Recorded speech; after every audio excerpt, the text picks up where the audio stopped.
Welcome to the Insomnia Project. Sit back, relax, and listen as we have a conversation about the mundane. One thing we try to deliver is a podcast episode that is less than fascinating so that you, the listener, can drift off. Thank you for joining us. My name is Marco Timpano, and I hope you listen and sleep. Joining me today, and I'm quite excited about this, and I'm going to try not to be too enthusiastic so that our listeners can just sort of listen and chill, is a good friend of mine, Nima Kharrazi. Welcome to the Insomnia Project. Thank you very much, Marco. I've wanted you on the program for quite some time, and I have the great fortune of being in Salt Lake City, Utah with you. Yeah, this is really exciting. It's pretty fun, isn't it? It's been an experience. You and I have never been to SLC. No, we haven't. And it's so fun to explore a city where neither one of us has the upper hand. Yeah. And we just are allowing it to kind of reveal itself to us. Exactly. It's just been wonderful. Because you live in Los Angeles. Correct. I live in Toronto. And we met in Salt Lake City, Utah. And I have to say, I always heard that Utah was beautiful. And I've heard great things about Salt Lake City. But it so superseded what I expected it to be. Completely. I could see myself living here. That's how much I'm enjoying it. And I know we have listeners in Utah. And I just want you to know how beautiful I think this state is. Yeah. It really helps that also it snowed and there was this like beautiful blanket of beautiful white snow, and we're in very close proximity to Temple Square and SLC, and the mountains are snow covered, and I mean all of it on top of each other. The elevation is nice because you get crisper, cleaner air. Sure. And the people are very friendly. It also does remind me a lot of like Boulder, Colorado, right, or like other kinds of cities that I've been to that have these like one main streets that you go down and there's stores and Rocky Mountain chocolate. Sure. We went to Park City the other day, and that was just tremendous as well. And you know that old Egyptian theater we walked in, how cool that was. I love going to old theaters that are still used in some capacity for arts. It was nice. It was interesting to see because she had told us that it was from the 1930s. I think it was 26. It happened before the stock market crash. Oh my So I think goodness. it was 26 is when it was built. 1926. And it was interesting because it's a tall, very tall theater. Yes. The stage is decent sized, but there's only about 200 seats in the whole thing. Yeah. And you would be laughed out of either one of our cities if you built something like that and called it a theater. Right. And it's just so impressive to see that they have maintained it and kept it going as well and as long as they have. All that time. And I read that it survived a lot of things like the stock market crash. At one point, Park City was a ghost town. Oh, yeah. And it still survived. And it changed names. Like, I think it was called the Wheeler at one point, and then it got refurbished, I believe, in the 80s, and then restored in the 90s as well. And now it's just a jewel in the crown of theater, cinema, and performance spaces in this state, I would say. It's wonderful. Yeah. I wanted to talk to you about something that I know is a bit of a passion for you. And maybe some of our listeners might be a little bit weary of this topic because we haven't talked about this before. And in no way am I advising or condoning this hobby of yours, let's say. But I do want to give a little warning. But that said, I want to explore because you have quite a knowledge in this field. And you like to, on occasion, smoke cigars. I love smoking cigars. So while we don't recommend smoking, I do want to talk about things to do with cigar and the whole sort of it almost seems like there's a ceremonial aspect once one is going to smoke a cigar. Correct. Yeah. So I want to talk to you, first of all, what is important to you as far as accoutrements and smoking cigars? What is key for you? It's interesting that you say, if you had just said what is important in smoking a cigar, Mm-hmm. my answer is draw. Draw means the effortlessness, or the amount of effort essentially that it takes for you to get the smoke from the lit end into your mouth from the open end that's cut. Okay. So I don't like to work very hard for my cigar. It's supposed to be a very relaxing thing for me. Sure. Most cigars will take me about an hour to smoke. And so I like a very easy draw. I compare it to a large straw where you get a lot of soda effortlessly, I see. compared to those remember those tiny coffee straws? Sure. The like little the red little, ones. they're like stir sticks Yeah, almost, yeah. right? They're not, their intended use is not to be used as a straw, but rather as a stir stick. But if you're a kid, Right. or you want to just test the liquid you're going to sample, you might use that as a straw, but it's going to bring very little volume of liquid into your mouth. Is Right. that fair to say? Exactly. Okay. And it's also going to take a lot of effort. Right, of course. So draw is the most important aspect of a cigar, the stick itself. The stick, The meaning the cigar? Meaning the cigar, the Okay. physical cigar that you're smoking. The accoutrement is a different question, and I'm glad you said. Yeah. So I'm a traditionalist in the fact that I like to use a matchstick if I can. Oh, really? Over a lighter, you're saying? Over a butane lighter, yeah. Okay. Why is that? Because the butane lighter gives off a bit of a butane vibe to the cigar. Smell and flavor, would you say? Both. Okay. Yeah, and so that's your first inhale is more Gassy chemical than tobacco. Natural. Yeah. Okay. Now there are some people that will light a cedar stick and then light their cigar with the cedar stick. Oh, I see. So they'll use the butane to light that cedar stick, and then they'll use the cedar stick. I like that. I just don't have the patience for it. Sure. Nor do I have the time to go looking around to find cedar sticks to light my cigars. So I tend to just sometimes default to the butane lighter. What I don't ever use is Okay. a handheld, like a Bic lighter. Right. So one of those ones that have a little flint roller or whatever you call it to light Right. the gas. The little gas station Yeah. lighters like those. Yeah. I never use those. And why? So you'd be more likely to use a butane lighter over one of these gas station lighters. Correct. Why is that? Because the butane has a flame, kind of like a torch, Yes. and that burns off most of the scent. Right.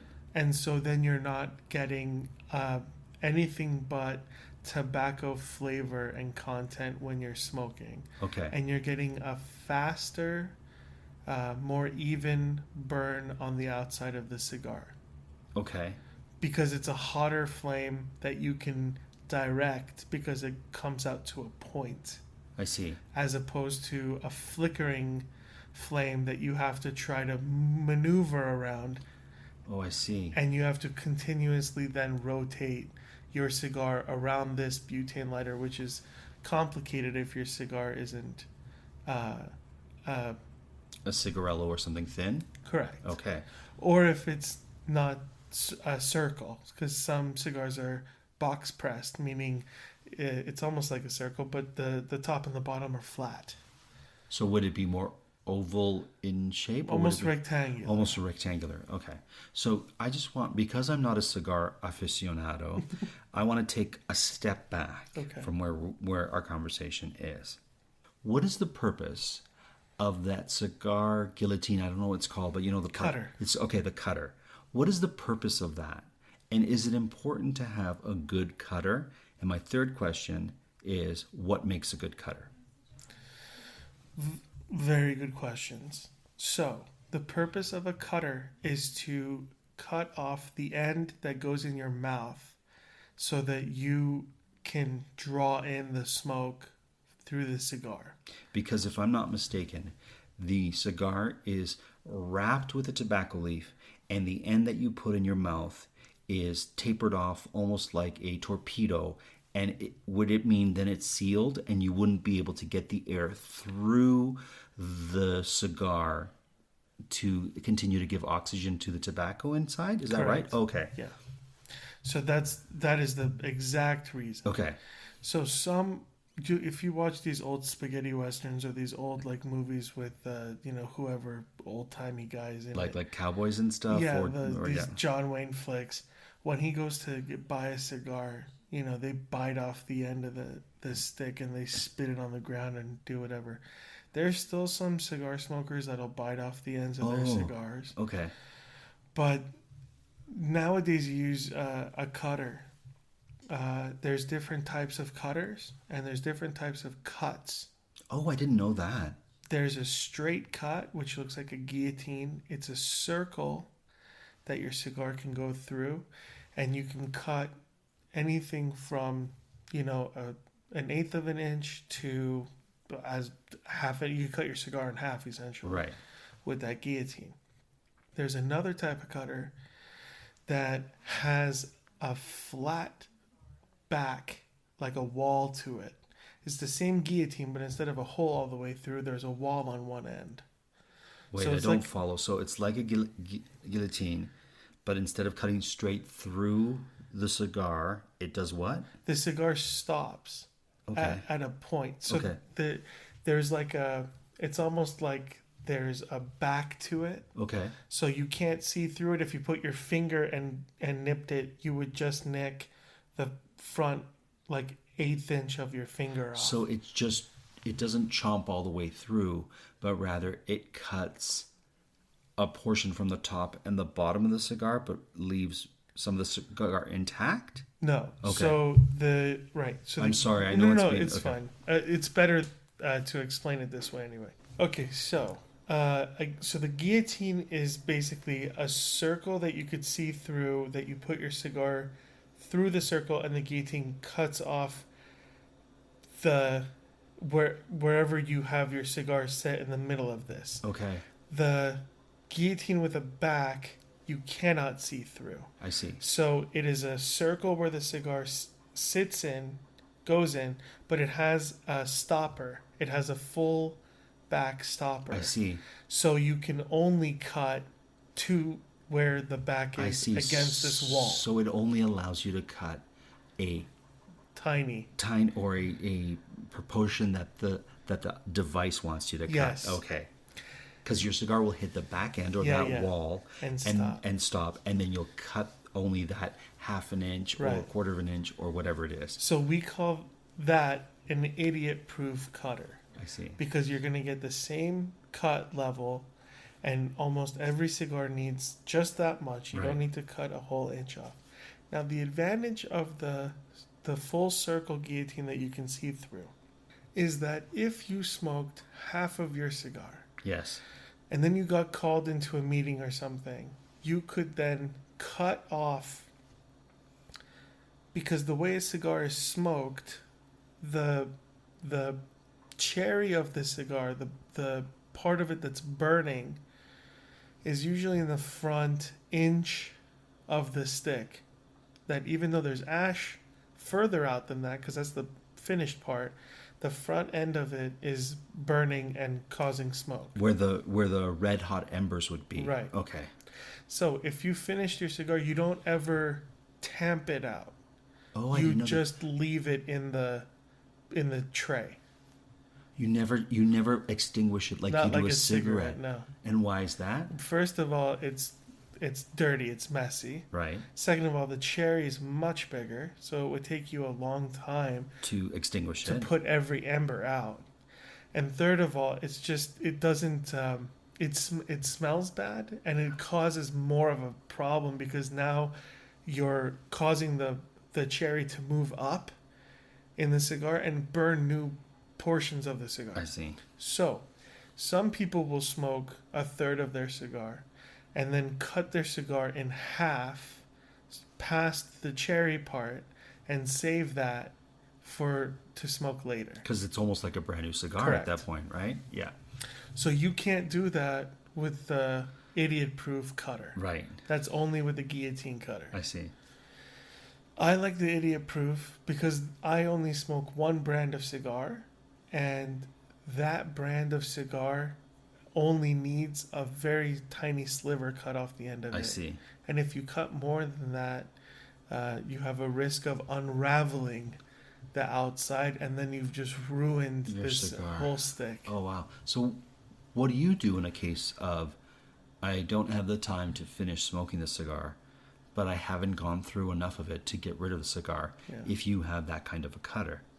I don't. You don't. Your intention is always, I will smoke what I will of the cigar, and Yeah. when I'm done, the cigar is done. Correct. Okay. Like a drink, like anything else, I'm not going to take it home. It's fine where it is. I spent this much money for this experience. The experience is over, and that's it. Okay, we've talked about the cutter. Yeah. Now let's talk about the humidor, which I feel like a lot of people know that word, but they might not know what a humidor's function or purpose is. Correct. So the humidor's function, first of all, okay, let's start with the basics. Okay. A Thank you for humidor- that, by the way. I'm getting there. I'm No. understanding. I appreciate it, and Yeah. I'm sure our listeners will appreciate it too, because we're really getting a deep dive into the world of the cigar. So the humidor is made from usually cedar wood. Okay.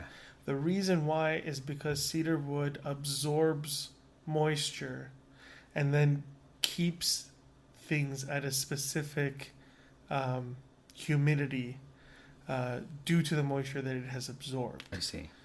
Now, you, depending on the amount of cigar, the number and size of cigars that you have, you can't overload a humidor and expect it to work well because there's not enough moisture in that wood to keep all of those cigars humid. So what you're saying is you should never overstuff the humidor, because Correct. it's not going to work at its optimum function. Correct. Okay. So what you have to do is either you have to get a second humidor, or you have to get a larger humidor, or you have to get rid of some of your cigars, I which see. I've had to do all three. Wow. And because a lot of times what will happen is there's a great deal at the cigar lounge you go to, and you end up buying a box of 14. And then you go on a trip and you come back and you buy another box of 14 of another cigar. Now you got 28 sticks at home that are drying out that you have to put in a humidor, and you already had 10 or 12 sticks in there. So now you're at 40 and your humidor can only hold 30. Okay. So now you have to either move 10 to a second, or you have to get a larger humidor. Or you'd have to smoke a large quantity of cigars that you have. Or sell them or trade I see. them. Or you could do what a lot of us do in a pinch, which is you wet a paper towel and you put the cigars in a Ziploc bag and you keep those in a cupboard somewhere. Oh, I see. Okay. And that'll do you until it's like in case of an emergency. It will last you a couple months, would Yeah, you say? it'll be fine. It's not ideal, but No, it's but a it's hack. better It's a than hack that can help you out. it's better than nothing. I should say that a humidor, if I'm not mistaken, is a box, right? Correct. And like you said, generally made out of cedar wood. Yeah. In case people are wondering, I still don't know what a humidor is. So it's the vessel that holds the cigars and keeps them fresh for the smoker. Yeah, so the humidity in the box that is airtight is shown to you by way of a hydrogeometer.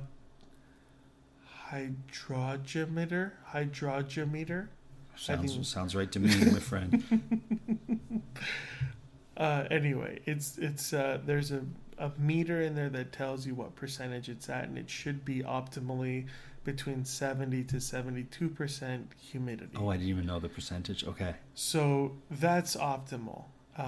depending on your own surroundings, if it's colder climate, warmer climate, you may need more or less humidity. Would altitude affect it too, since we are I never thought of that. okay? Because we're on a high altitude, We you and I. are. So I'm wondering if people in Utah have to treat their cigars a certain Or way. Denver, that's Of even course, higher. yeah. That might be a thing. So we had to, I've had to move my cigars into a larger humidor. But before I could do that, I had to prep it. And the way you prep it is you empty it out and you take a wet paper towel with distilled water. Oh, so you're like seasoning your. Yeah. Oh wow, you're seasoning your humidor. Okay. So you wipe down all the cedar wood Yes. and you let it stay overnight. The next day, you take a shot glass of water and you put it in your humidor and you let it stay overnight. And that water will evaporate and absorb into the cedar wood that which hasn't absorbed enough already. Then you let it stay one more night. So 3 nights of seasoning, like 24 hours of Wow. seasoning your humidor with nothing in it. And then you have to make sure you have the proper distilled water for the humidor, and then for the extra humidity packs that you're putting in here, and you get it to a 72% level, and then you put your cigars in. Wow. So it's a 72-hour process before you can even place your product into the vessel that keeps it fresh. No, it's 72-hour process before you can even start testing it and putting humidity packs in Wow. to get it then to 72%. And that might take 2 days, or it might take a week. With this one, it took me 5 days. Oh my goodness. And I was checking it every day. And you don't want to keep opening and closing because the seal. that's gonna affect the humidity in your humidor. Correct. Wow. So then finally got it right, and I put my cigars in there, and I've checked on them once and had to refill the water, but they're doing okay now. Good. Okay, thank you for that that information. Now, how important is and I don't know if I'm using the right word, but the tightness of the roll of your cigar? I don't know if those are the right terms. Yeah, no, that makes sense. You know what I'm saying, Yeah, right? yeah. How would you describe that? So the inside of a cigar is called filler. It's the filler tobacco is inside there. And that's just kind of meshed up and squeezed together and pressed. And then it's wrapped with a wrapper. That's what the outside is. So you put the wrapper on.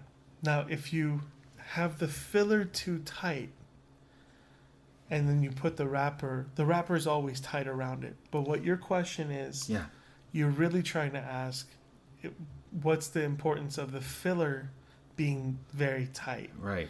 That is what creates a smoother or more difficult draw. Oh. And also what constitutes or creates a slow or fast burn.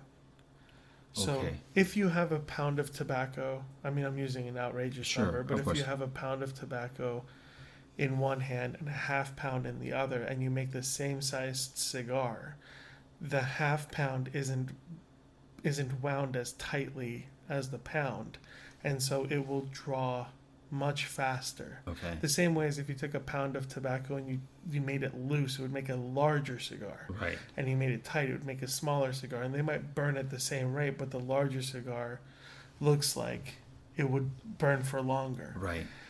So I don't like very tight filler, but I also don't like it to be too loose, because then it's over too quickly. So you have a certain degree of tightness that you like in your cigars. Right. But they would be more leaning towards looser than tighter, because you like to, like as you said at the beginning, Draw. an effortless draw. Yeah. Okay. Draw to me is more important than flavor. It's more important than the texture. It's even more important to me than it being handmade. Okay. I got lucky in the fact that I found a brand that is handmade and is Nicaraguan, which is my favorite type of tobacco, and it's got a very smooth draw. Okay. Now you said flavor. does the cigar have a sort of flavor profile that one could compare wine to? In that, does a cigar have notes of flavor like wine does? You have to think more like coffee. Okay. Because wine is from a fruit. Right. And coffee comes from these, although technically I guess coffee's It is a fruit, yeah. yeah. It's a berry, yeah. That's a strange thing. No, but it's fine. But it's the notes in coffee and cigar are similar in that you will see a hint of, and usually it's a darker thing. Like you can see a chocolatey finish, or you can have a more earthy undertone. Some cigars taste more like dirt. Some cigars taste like mint, but without actually being minty. Like there's no actual mint in the product. Not like a menthol cigar, right. Which I don't think exists. But like a mintier cigar type. When I smoke, I like to have. I used to go in and say, I want a nice cigar with an easy draw, and they would give me these cigars that are really made for like first time smokers. Right. They're vanilla flavored. Yeah. They're a little bit smaller. They're very easy to smoke, and they're kind of like fruity and sweet and nice. Sure. And people like that. And then they usually go from that into like cognac flavored and rum flavored, and then you get into actual cigars. But that's what they think. Although I don't know a lot of people who've done that. Most of the people I know who smoke flavored cigars stay in flavored cigars. Right. I would go opposite. When I walked into a cigar shop, I would say to the owner, I want something that tastes like dirt. Okay. I want it to offend me. I want it to be aggressive in order to make sure they weren't going to go in that direction. I see. And I got a lot of weird looks from owners saying, like, if that's what you like, I mean, just go lick the ground outside. You don't need to have a cigar for that. Right. Until eventually I figured out that what I like is less earthy and less dark. So there's two types of wrappers. There's a continental wrapper, which is a very light brown, almost gray. And then there's I think it's called, I don't smoke it, so I don't know it, but I think it's called it can't be called menudo, but it's something like menudo. Okay. And it's, so that's a darker wrapper cigar, and so that's also a stronger flavor, much like a dark roast in coffee is a stronger flavor and a light roast is a lighter. Okay. So I don't like the darker ones at all.